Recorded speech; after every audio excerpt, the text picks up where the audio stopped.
chị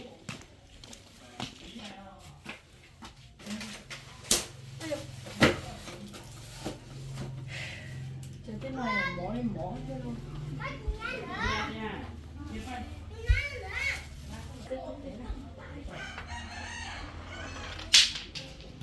nhớ mình phải khơi gì rồi Hả? nhớ được khơi té à Cho con đi. cho họ thôi à Đóng có đi. ai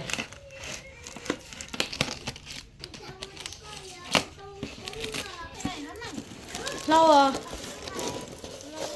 Lâu thế chùa chúng nó phải mua té à? Mà cái sẽ chỉ có mình nhỏ em mua té không?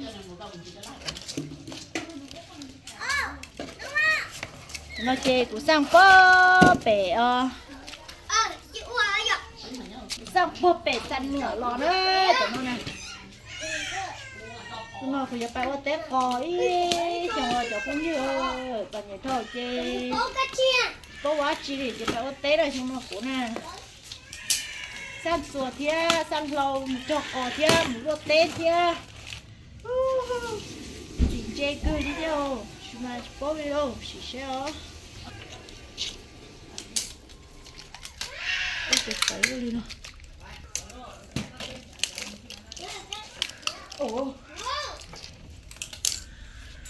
Nó là hạt tia do trá lông thương trá nó nữa cho nó nè. Đây, không có ớt trá xít chua.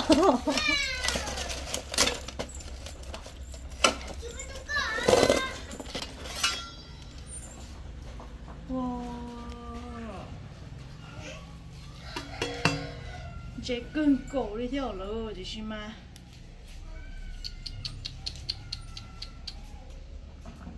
Là ua phưa nè.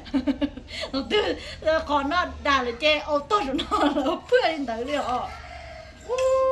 Giờ mới nói phía móc thử chế thử từ cho chế bảo tế gì đi. Chết chùa sợ.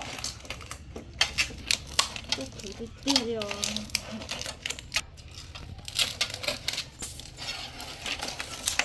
Đó nó gió rất chùa. Thứ nào là hạt tiền thương trá nó cái này. Cái này số số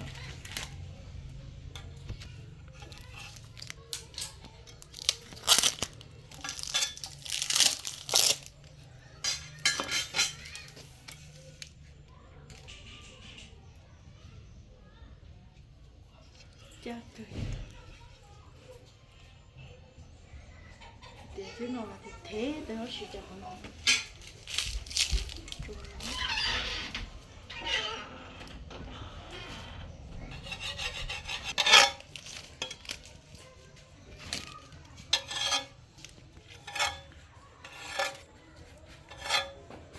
chơi cơ thế mà chơi sắp rồi cả thì chỉ bỏ tiền thọ nó chơi thọ nó sẽ là thọ ôi nữa chúng nó có chỉ phải lo xí này trông cơ thế mà xong rồi giờ mua té là từ lúc của chị sao như là ba cũng cho cô chúng nó phải mua cho cô cho nhiều đâu té mua té có ít xong xe còn đâu luôn mua giả luôn cho mua té có nó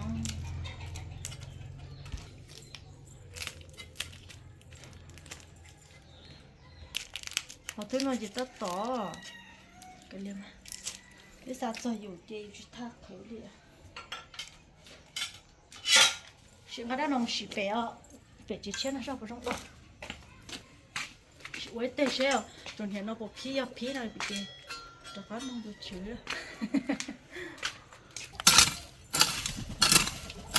wow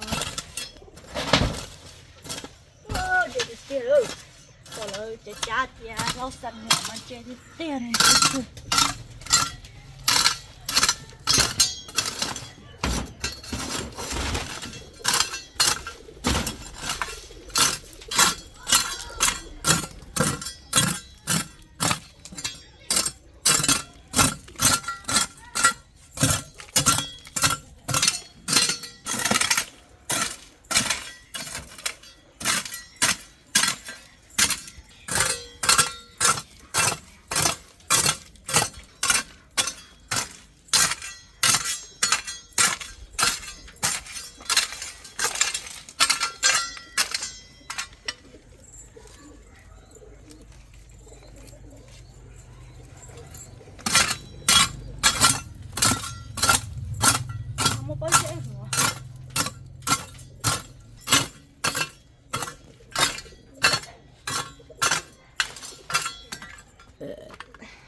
không mà chơi vui